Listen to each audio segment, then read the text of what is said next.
Chief justice Pakistan Umar Ata Bandial 16 सितंबर को अपने मनसब से रिटायर हो रहे हैं।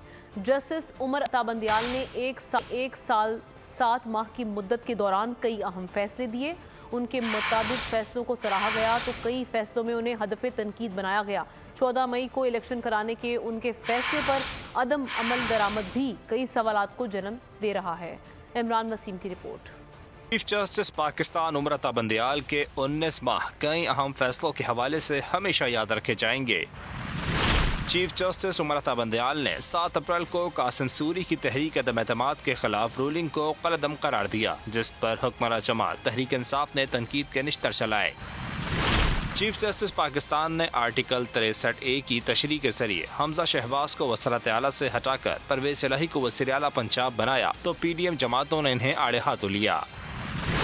14 मई को पंजाब में इंतखाबात कराने के इनके हुक्म पर भी अमल दरामद नहीं हो सका।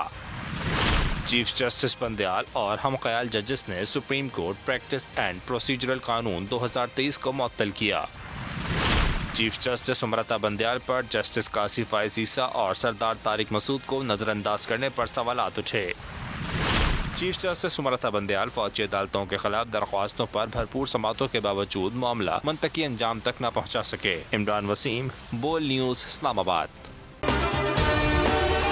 अगर आपको ये वीडियो पसंद आई है तो हमारे चैनल को सब्सक्राइब करें और बेल आइकन पर क्लिक करें। सब्सक्राइब करें और बेल दबाएं ताकि कोई खबर रह न जाए।